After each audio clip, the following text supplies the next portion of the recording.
I was also very young and angry. Shanghai Air Express. It's copy. It's fake. We are in survival mode. Every year it was dropping 20 to 30%. Our business was like completely stopped. We think we're beautiful. We make the regulation. We set the rule.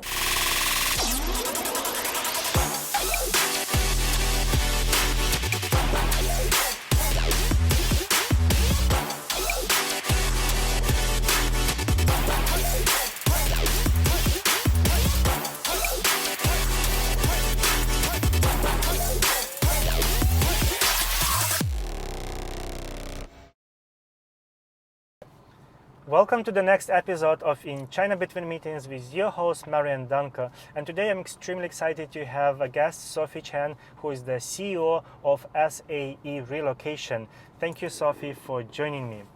Sophie graduated from Shanghai Normal University. Sophie is local Shanghainese. Sophie, please tell me more about your background. What did you study and how did you end up in the relocation industry? Talk about how I get into this business. First, I am born in Shanghai, grew up in Shanghai, studied in Shanghai, absolute Shanghainese, very proud of Shanghai. So that's my background. And when I first graduated, I had an interview, and the boss told me it's a import and export for household goods and personal effects. So I got the import and export parts, but I didn't got the rest of the sentence. So I end up started working, and I realized it's a moving company. And since then, I'm always in this industry. So at that time you didn't expect that to be the actually moving company, right? No. So it was kind of a surprise that came after you say like, okay, yes, I want to work for this company. And they're like, oh. Yeah, I thought it's import and export, so it sounds very much like trading. And back then, trading was still very like trendy at that time, and it fits my major, which is English, very well. So, yeah. Okay, and then a few years later, right, you started your own company or joined SAE, right, Relocation. So what's the story behind the company, and actually SAE means what? So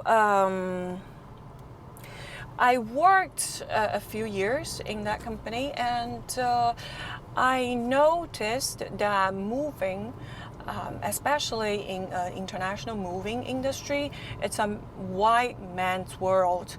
As an Asian lady, it's just not possible to move, or it's very, very difficult to move up into a managemental role in the business. So that's and at that time I was also very young and angry. So I choose to quit and start my own business. And SAE at that time was called Shanghai Air Express. So because I was very tired of what I did, and because at that time there was a lot of entrepreneurship. If you still remember, there's a Shangyang market in Shanghai at that time, and then there's also a lot of like fabric markets and different things you can buy to export cheap to Europe and the US. So we help those young entrepreneurs to ship things by air to overseas. That's how we started actually. And when it was 2008, when the crisis comes, so we added move, like private move, which was my old profession, into our current business. And since then, we rebranded Shanghai Air Express to SAE, and we're still using the same name now. So what does SAE mean? It stands for what? S for Shanghai Air Express. Okay, so straightforward as that, simple as that. Yeah. Great. So the next question is, it's been since 2005, and since 2005, it's been already almost 16 or more years. There definitely been lots of changes in regulations, and the shift in waves of people coming here to China and people leaving. So what have changed, and how did you change your business model, your target audience? So we shipped our first box right back in 2005 when we were still Shanghai Air Express, and in 2009 we start really like drop this air shipments part and start to focus on family moves, and at that time our business model was simple. It's like moving high-end expat families. And then in 2010, Shanghai had the expo. So we have our first milestone project, which is the UK pavilion. And we helped them to wrap, if you still remember the rods, the seat rods on the UK pavilion. So we wrap them, we ship them, we distribute them. And then in between 2010 to 2015 was actually the golden years for our industry. Every company was doing great, the industry was booming, and we also opened our Beijing and Guangzhou offices. Companies has a very big expat packages. They have a big moving allowances. So to take an example, people have so many allowance they can't spend.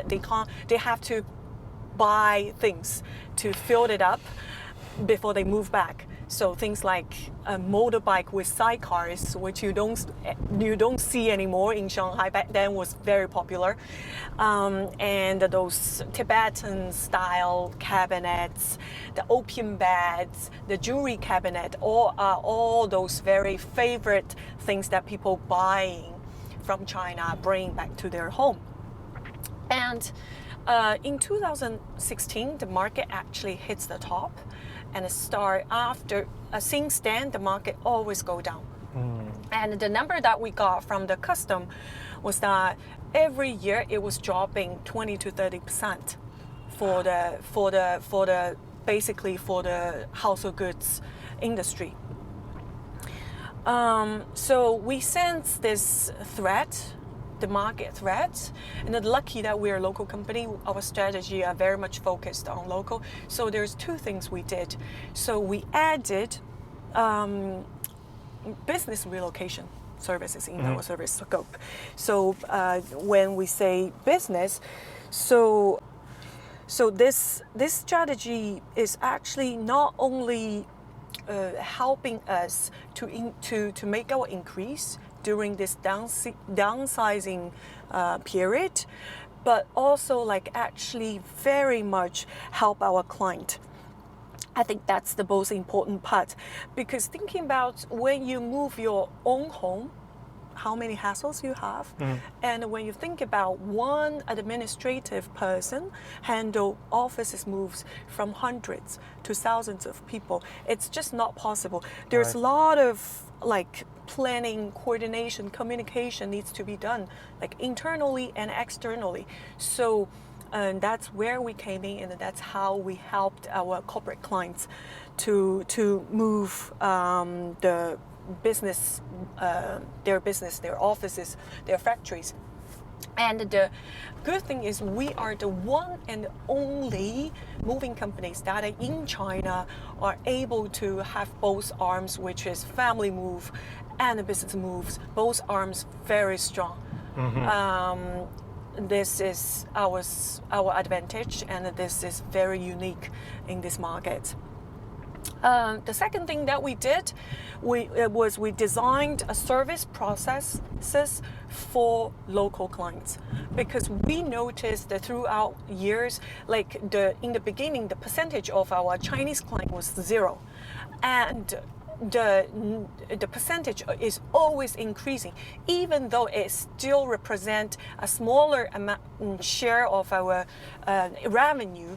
But we see the potential, and we notice that it will definitely grow. And because we're in China, the expat market will have a cap, and the local market has no ceilings. Right. And that's why we're improving this part of our processes for the better future. That's quite interesting. So I think you found a way to make your business sustainable, actually, to open up to a bigger market and potential to growth.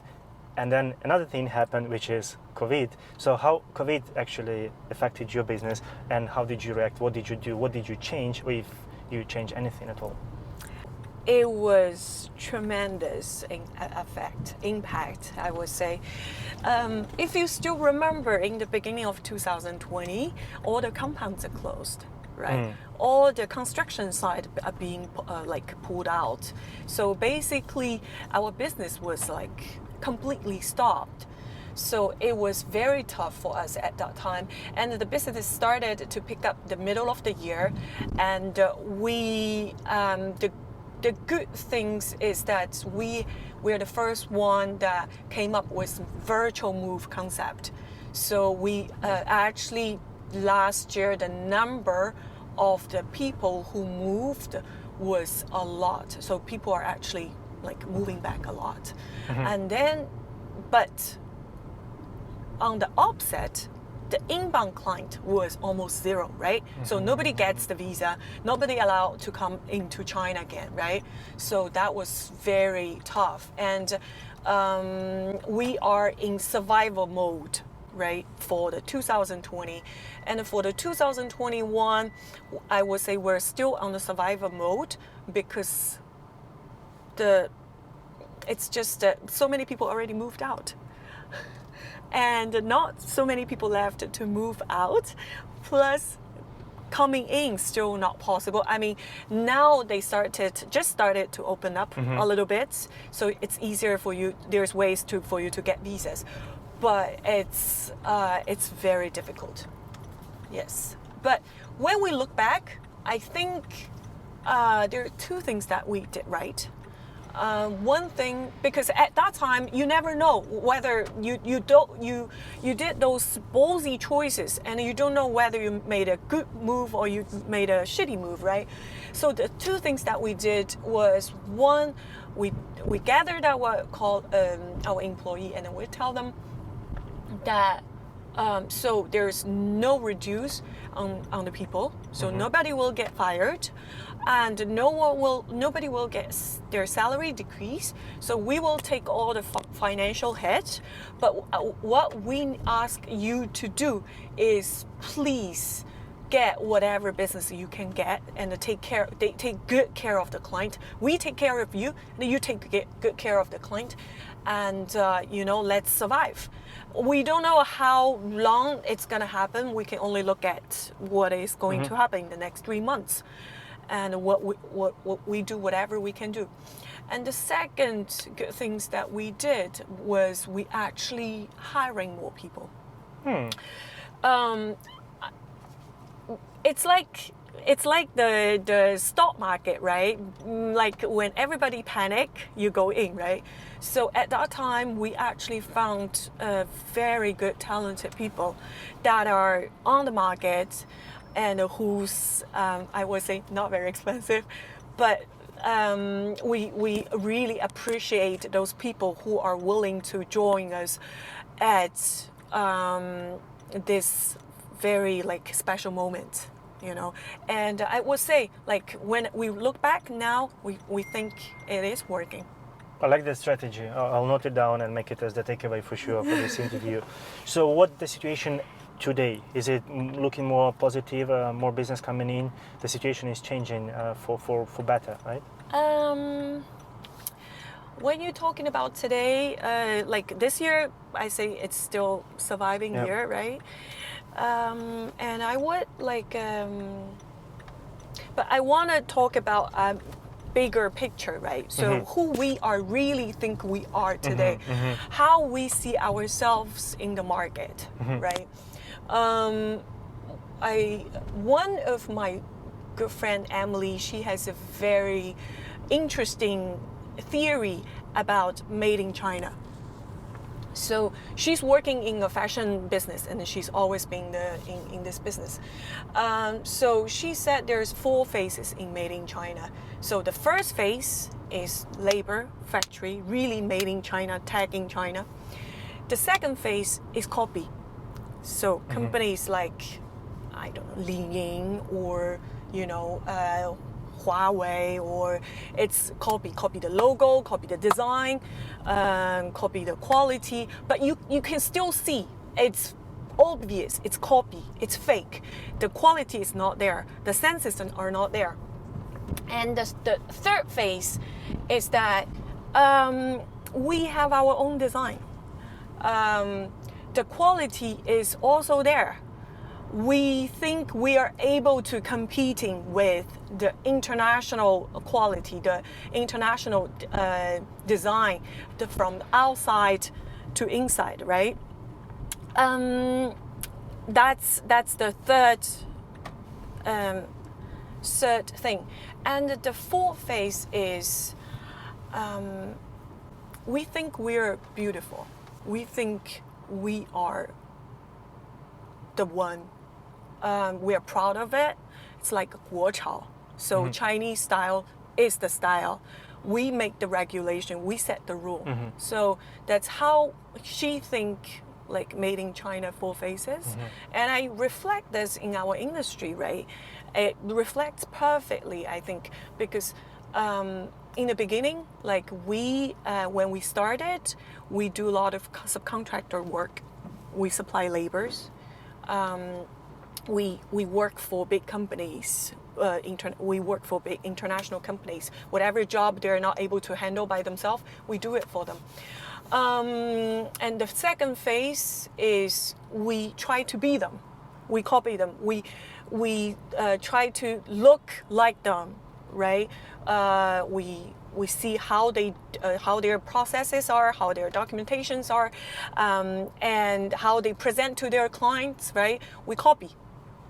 And the third phase is that we understand how it works for them. We know the regulation, we know the rules, we know the process, and we try to do ourselves. And we try to do the stuff that more suitable for the Chinese client, for our market share, for our company, right? So this is the third thing. And the fourth thing is that we have the whole thing. So we have the resources, we have the client, we have the market share, we have a thing to say. So we set the rule for this industry, and there are so many Chinese company, Chinese good moving company, relocation company are here that the international players are not dominating anymore. We're competing with each others. We have our own styles because we know like we're strong enough. So that's I think where we are, who we are right now is still at the third stage, and I think it's gonna take 5 to 10 years to reach another milestone, and that's super exciting times, definitely, for the company and for the people who work for the company. Yes. Technology, very big topic. Everyone is talking about it. Technology disrupting industries, changing the world for better, for worse, depends. So how much technology is embraced by your company in your industry, and what are some of the examples that you're doing to make sure that you keep up with the pace of development? I would say 2 things. One thing is what you can see from outside, right? So like 货拉拉 or 什么 those app, right? And those are for like mass market, right? And we're focused on high-end market. It's this is same like the IE service, right? So you can get an IE to come to your home within a couple of hours, very easy, very fast. But the the paying of the client is actually the convenience. But because we're at the high-end market, the paying for our client is not only the convenience, it's also very much based on the trust, the confidence, and the quality of the services. So on this part, I think we need to stay on top of our game and be sensitive with what is happening surrounded us, the new tech, the new trend, and when the time comes, those big players who owns the leads generation tools, they will come to us. And on the other side, internally, I would say we have changed the way that we analyze our data completely. And it was also very different. This is part of like we're designing our own process. I mentioned before, different from the international companies. We use like simple SaaS system. We build whatever we need, simplified all the processes, but putting whatever data are necessary to be analyzed and in the future to predict our business in the future. So the whole processes are very much set, and I enjoyed it very much. Sophie, I have another question related more to you than business. So you've been in this industry for over 10 years or 12 years, and same company. So how do you actually stick? Because lots of people are changing after 2, 3, 5 years. So it's been already over a decade, and you're still there. What motivates you? What makes you excited every morning when you wake up and you say like, yes, today we need to move this company, we need to move that family, over again and again and again? I think one very important reason is that I really want to see how we can go, how far we can go, and I want to really see if one day we can be, because our goal is to be one of those company at the top for high-end moving services, right? Because when I go to US every year to attend the moving industry conventions, each of companies in Asia have a local company that takes majority of the market share, and not those international companies. But this is absolutely not the situation in China. And why cannot be us, you know? Why can't be me? So this is the belief that has in mind, you know, and I really want to see, maybe I fail, but I want to see how far I can go, how far we can go as a team. And the second thing is, you think doing a company for 12 years, it's very repetitive, but actually it's not, because you have so many aspects of your company, right? You're not always working in the business, you're not dealing with different clients every day, but you are working on your business. So you tune different things, right? So you always have like in the barrel, you always have one board is shorter than the other board, and for that 6 months you need to focus on improve your operations or marketings or, you know, different stuff. So, and you have different projects, different goals that you set and you want to achieve. So I think, yeah, that's the second reason. And the third reason is because I'm tradition. I'm a very loyal person, and I believe in like running at my own pace and run a long run. That's what I always believe in. Thank you for sharing. That's super helpful, because as the founder, I think those are the things that you need to understand, and that's what keeps you moving forward, right? And towards the big goal. And the last one before we wrap it up, let's envision what will happen next in the industry. Where do you see this industry is going in 5-10 years? Relocation, shipping industry, moving industry. It's very interesting.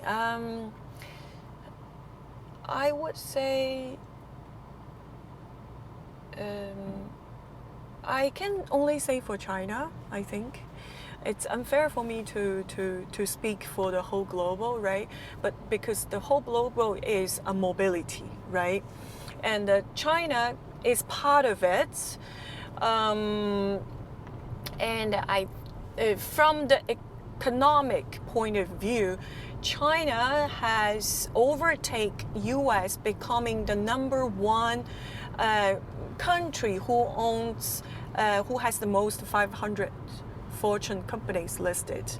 So when Chinese company going to a US convention before, we don't sign big contracts. We are not the one getting the big contracts, right? So all the big contracts like Nike, like Ford, IBM, whatever, you name it, all the big contracts, mobility contracts are signed out from US. And as a Chinese company, we don't have the opportunity, right? But it is very, very different now, right? The world is switching from the West. It's not completely, but the scale is more and more balancing towards Asia, and I can see like a lot of things happened in the Western countries will actually happen in China, which means we will have more powers and we will have more contracts signed out from China. Like companies like Huawei, they sending out like Chinese peoples, like thousands of Chinese people buy dance, right? Like different, like Zhongxin, like different Chinese companies.